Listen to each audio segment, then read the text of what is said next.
Welcome back, Exiles. In this beginner's guide, we are going to talk about the basics to how skill gems work in Path of Exile 2.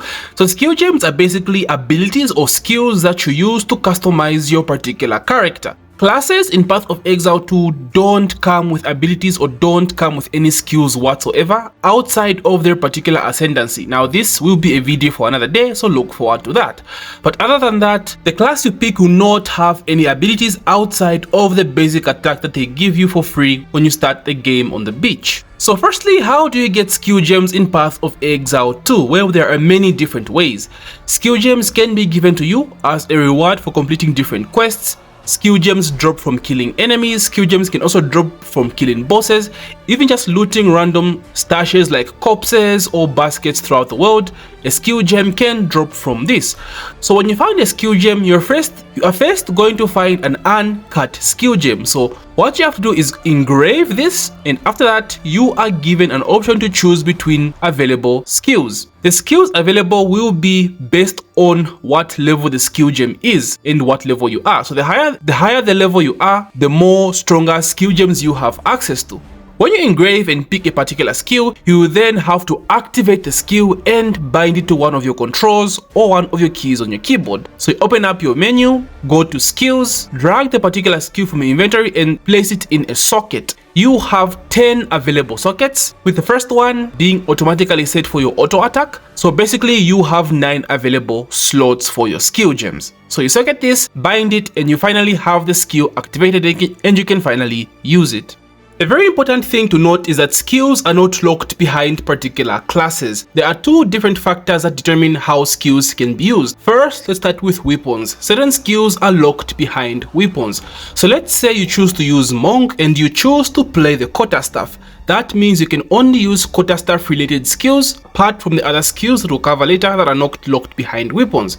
So if you choose to use a quarterstaff, that means you can't use other skills such as the crossbow's grenade launcher, you can't use the bow and arrow's gas arrow, or you can't use the staff spells like flame war or lightning storm. The other thing that determines how you can use particular skills is by looking at the attribute that the particular skill scales with. There are 3 different attributes that gems use to scale. These are strength, dexterity, and intelligence. Each class scales with this particular attribute as well. For example, the sorcerer scales with intelligence, the ranger scales with dexterity, and the warrior scales with strength.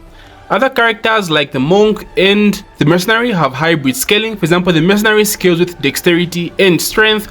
Also, monk scales with intelligence and dexterity. So let's say a spell like hypothermia, which can be found in the elemental section. This spell can be used by any class regardless of the weapon they have. However, this spell scales with intelligence. So let's say you're a warrior. As a warrior, you don't really need intelligence. But if you want to use this skill or this spell, hypothermia, you have to add some intelligence to your kit to be able to use this skill. And remember, the higher the level of the gem, the higher the attribute requirement needed to actually use the gem. So for example, let's take a look at Sniper's Mark. Sniper's Mark is a tier 9 level gem and it requires you to be at least level 31 and have 77 dexterity to use. So let's say you're a warrior and heavily investing in strength only and you don't have dexterity. That means you have to invest a lot in a bunch of dex for you to be able to use this skill. Of course, you can get this dex from armor. You can get this from the passive tree as well on the nodes. I'll make a video on this as well. That's basically how skill gems work and the requirements needed to use a particular skill gem. It all depends on what you're using as a weapon and the attribute scalings that you're going for. So at the start, skills always come with 2 extra sockets available. Now these sockets are used for support gems. I'll make a separate video on support gems, but just a brief explanation. Support gems usually support your main skill and can be used to alter or change the behavior of your particular skills and abilities. Just to give you guys an example, the mercenary has an ability called the explosive grenade launcher, or the crossbow rather has an ability called explosive grenade launcher, which basically lets you shoot out a grenade from your crossbow. There is a support gem called multiple projectile support. This adds 2 extra projectiles to your ongoing projectile. So if you socket this into your explosive grenade launcher, you can now shoot out 3 grenades at a time.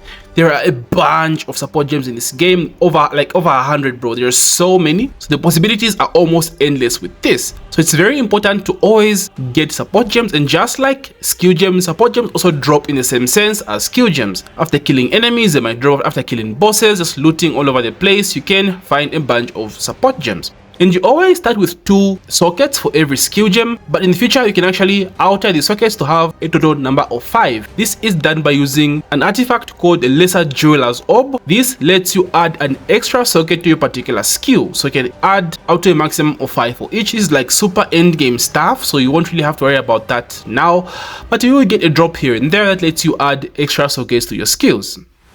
Skill gems can also be leveled up by using uncut skill gems. Keep in mind, it has to be in its uncut state for you to level this up. Sometimes you get a bunch of drops if you're lucky, and these skills tend to power up your inventory, so this is why you have to level up your other skills. Remember, skill gems drop to what level you are. So let's say you're level 3, you only be getting a bunch of level 1 skill gem drops. So sometimes you have a bunch of them in your inventory and you have to get rid of them, so just use them to level up your other skills. Skill gems dropping at your particular level is very good, because let's say you have 9 gems active, 3 of them at level 7, 3 of them at level 6. Whenever you pick up an uncut skill gem, it's at least going to be level 6. This allows you to at least change up your build if you want. Feel free to explore and try different skills here and there without having to worry about leveling up the gem from the beginning again. This is a very good quality of life change.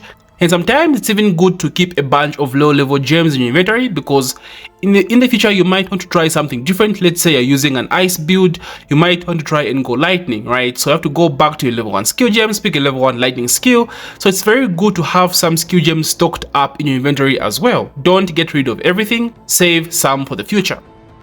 There are 2 different types of skill gems. Your basic active gems, which basically you socket in and you use your skill to do this. The game actually does a very good job at describing every ability in the game, so just read the description and watch the video and you're good to go. Then you also have your meta gems.